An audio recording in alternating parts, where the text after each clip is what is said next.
Kamusta mga kapangarap? Ngayong araw, meron tayong importanteng lakad. Alright, punta tayo ng Batangas.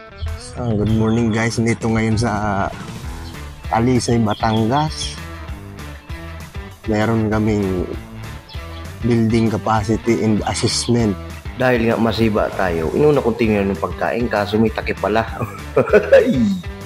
Ano nga ba ang capacity building tsaka assessment? Siyempre yung capacity building, explain lang muna natin. Isa yung proseso na yung sa individual o kaya sa isang grupo para ma-enhance pa yung kapasidad niya. Kaya capacity building from the word itself. Yan yung sila yung mga kasama ko, di ba? Siyempre ako, yung mawawala bang bida sa istorya. Yung assessment naman, mga kapangarap, yan yung parang proseso din yan para ma-evaluate mo kung natugunan ba yung mga pangangailangan, kung maayos pa ba ang proseso sa trabaho, may work and life balance, mga ganong bagay ba? O kung may kailangan kang ayusin o kaya baguhin, etc. etc. Ayan na naman si etc. pag wala na talagang masabi.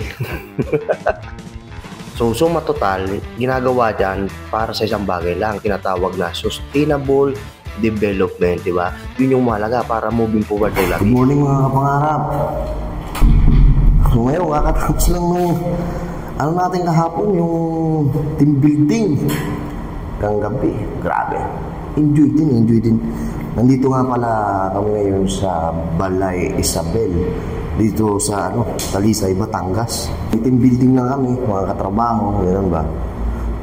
Ito, maganda yung na to, yung venue na to. Goods. Recommended. Paano ko sana maglibot-libot ngayon para makatingnan nyo din yung facilities dito. Ewan ko lang kung kaya pa. Kasi late na pa. Mamaya, palis na kami. Okay. Yeah. Tingnan natin kung makapaglibot-libot tayo. At para makita nyo rin dito.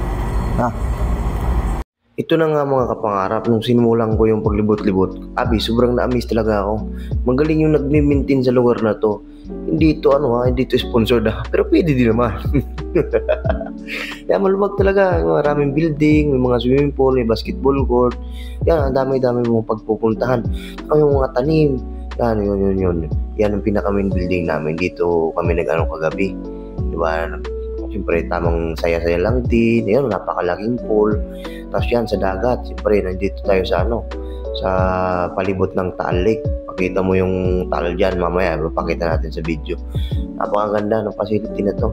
Kung gusto mo muni-muni, siyempre, kahit mag-isa ka lang, i-build mo yung sarili mo. Pwede yun. Siyempre, di ba? Kaya nga, pangarap mong yumaman kasi number one, ang i-develop mo dyan yung sarili mo. Mind, diba? Yung sarili mong utak, kung meron. Yun lang, kung wala. Ito mga kasama ko, kumain. Ayan ako, malapit na rin maubos ang buho ko. Grabe na, Ayan, kumain mo, masiba talaga, walang iya ba? Pero libre, siyempre. Yung kasama ko, puro lang kami kulitan dyan, tawanan. Yun naman talaga, yung kailangan mong gawin sa buhay, Yan, siyempre.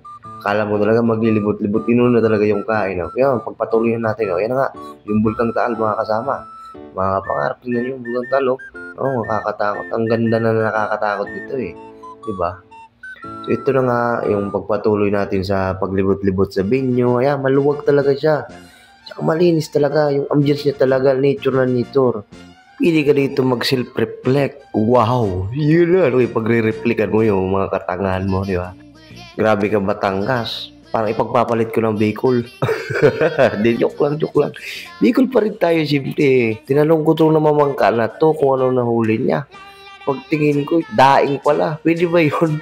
Daing yung tinitinda. Pero grabe na, saludo ng mga masisipag nating mga magulang dyan. Napagod na kulitan muna Panyero! Rich love. Yan palugaw. Yan kupal yan Scammer yan, 200 mo. Pagiging 200 niya. Yun na nga, siyempre, kailangan natin i-enjoy yung oras na ganito ba? Yung mga sandali, di ba? Para maramdam natin na meron tayong karangyaan, kasaganahan, yung mga bagay na yun.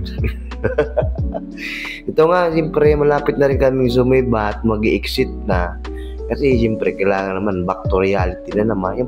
Kung pupunta kayo dito, huwag kayong magtaka kasi parang subdivision tayo, may mga gwardiya nga, yung mga nadaanan natin doon kanina. Yung iba doon, mga ano yun doon, homeowners ata. Hindi ko rin alam, hindi rin tayo chismosa eh. O yan pala, may McDo. Walang Jollibee dito. Jollibee, kalabanin nyo to.